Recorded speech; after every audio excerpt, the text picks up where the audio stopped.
So hello guys, কেমন আছো তোমরা? আশা করি সবাই খুবই ভালো আছো। তো আজকের এই নতুন ভিডিওটার ভিতর তোমাদের সবাইকে স্বাগত। সবাইকে আমি আগেতেই বলে রাখি, অনেকদিন ভিডিও না দেওয়ার জন্য দুঃখিত। আর আমি ড্রামাটিক ভিডিওই ছাড়বো, ড্রামাটিক মাইনক্রাফটের ভিডিওটাই ছাড়বো, বাট মাঝে মাঝে আমরা এই টাইপেরও ভিডিও বানাবো, কারণ এই টাইপের ভিডিও বানাতে কম টাইম লাগে। তো আজকের এই ভিডিওতে আমরা জানাবো মাইনক্রাফটের দুইটি মোস্ট পাওয়ারফুল এন্টিটি নাল এবং এন্টিটি 303 লড়াই হলে কে জিতবে। তো চলো শুরু করা যাক। সো প্রথমেই কথা বলা যাক সবথেকে পাওয়ারফুল এবং ইভিল এন্টিটি দ্য নালের সম্পর্কে। নাল মাইনক্রাফটের মোস্ট পাওয়ারফুল একটি এন্টিটি এবং এই নাল মাইনক্রাফটের হিরোব্রাইনকেও টক্কর দিয়েছে। ভাবতে পারো, মাইনক্রাফটের কিং টাইপ একটা এন্টিটির সাথে নাল মারামারি করেছে এবং তাকে টক্কর দিয়েছে। এমনকি নাল অনেকবার হিরোব্রাইনকেও হারিয়েছে। মানে বুঝতেই পারছো নাল কতটা পাওয়ারফুল। নালের সাথে লড়াই করার জন্য হিরোব্রাইনকে আলটিমেট আর্ম হিরোব্রাইন হওয়া লেগেছিল। হ্যাঁ, এর ফলে নাল নিজের অনেক পাওয়ারফুল একটা ভার্সন অনেক পাওয়ারফুল একটা ভার্সনেও চলে গিয়েছিল। বাট অবভিয়াসলি নাল অনেক বেশি পাওয়ারফুল, আর সে আলটিমেট আর্ম হিরোব্রাইনকেও অনেক ভালোভাবে টক্কর দিয়েছিল, তাও নিজের নর্মাল ফর্মে। নালের কাছে যেসব পাওয়ার আছে সেসব পাওয়ার হলো টেলিপোর্টেশন, মেটার ম্যানিপুলেশন সহ আরও অনেক ধরনের পাওয়ার। নাল তার সাথে এনার্জি ব্লাস্টও করতে পারে। নালের একটা ইভিল ফর্মও আছে, যে নাল এমনিতেও 100% ইভো, বাট নালের একটা ইভিল ফর্ম আছে যেটা 100%-এর থেকেও বেশি ইভিল। নাল এই ফর্মটাই এতটা ইভিল, আমি বলতে পারবো না, এই লেভেলের পাওয়ারফুল। এই নালের কাছে আছে এনার্জি ব্লাস্টিং সহ আরও নানা পাওয়ার।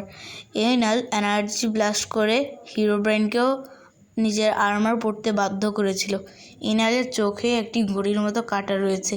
এই নালের সাথে লড়াই করার জন্য হিরোব্রাইনের অবস্থাও টাইট হয়ে গিয়েছিল। তো তোমরা বুঝতেই পারছো এই নালটা কত বেশি পাওয়ারফুল। আর এই রকম নালের পাওয়ার আমরা এখনও ফুল জানি না যে নালের পাওয়ার কতটুকু। এবং নাল কিন্তু একটি ভাইরাস। যদি আমরা সত্যিকারের কথা বলি, নাল কিন্তু একটি ভাইরাস। এই ভাইরাসটি অনেক বেশি পাওয়ারফুল একটি ভাইরাস, যে হিরোব্রাইনকেও হারাতে পেরেছিল। তো এবার চলো আমরা এন্টিটি 303 সম্পর্কে কথা বলি। এন্টিটি 303 হলো মাইনক্রাফটের মোস্ট পাওয়ারফুল একটা এন্টিটি। এই এন্টিটিটা হিরোব্রাইনকে অনেকবার হারিয়েছে। অনেকেই বলে এই এন্টিটিটা হিরোব্রাইনের থেকেও বেশি পাওয়ারফুল। এন্টিটি 303 100% ইভিল নয়। এন্টিটি 303 হলেন একজন অ্যান্টি হিরো, কারণ সে যখন প্রয়োজন পড়ে বা পৃথিবী বাঁচানোর কথা আসে তখন কিন্তু এন্টিটি 303 ভালো হয়ে যায়। এন্টিটি 303 এবং হিরোব্রাইন মিলে অনেক পাওয়ারফুল ভিলেনের সাথে লড়াই করেছে। তো আমরা বলতেই পারি এন্টিটি 303 হলেন একজন অ্যান্টি হিরো। এন্টিটি 303-এর কাছে অনেক ধরনের পাওয়ার আছে, যেমন এন্টিটি 303 লাইটনিং কন্ট্রোল করতে পারে। এন্টিটি 303 অনেক বেশি ডিউরেবল এবং অনেক বেশি স্ট্রং।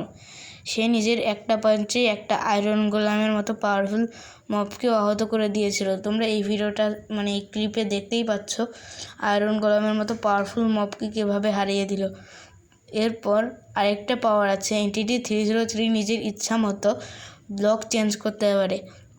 এন্টিটি 303 ব্লক চেঞ্জ করে অনেকবার অনেক মবকে হারিয়েছে, বাট এন্টিটি 303-র মেন যে পাওয়ারটা সেটা হচ্ছে এন্টিটি 303 হলেন একজন হ্যাকার। ইয়েস, এন্টিটি 303 হলো একজন হ্যাকার, কিন্তু সে নিজের হ্যাকারের পুরো পাওয়ার কখনোই ইউজ করে না, কারণ সে এমনিও অনেক পাওয়ারফুল। বাট যদি সে নিজের হ্যাকারের পুরো পাওয়ারটা ইউজ করে তাহলে সে নালকেও হারাতে পারবে। ইয়েস গাইস, আমি জানি যে তোমরা অনেকেই ডিসঅ্যাপয়েন্টেড হচ্ছ, বাট আমার মতে এন্টিটি 303 নালের থেকে বেশি পাওয়ারফুল। কারণ তোমরা নিজেরাই ভেবে দেখো, নাল হচ্ছে একটি ভাইরাস এবং এন্টিটি 303 হচ্ছে একটি হ্যাকার। সো এন্টিটি 303 চাইলে নিজের হ্যাকারের পাওয়ার দিয়ে নালকে ডিলিটও করে দিতে পারে মাইনক্রাফট গেম থেকে। সো এই কারণেই এন্টিটি 303 হলো আজকের ভিডিওর উইনার। তো সবাই ভালো থেকো, tata, bye bye, see you.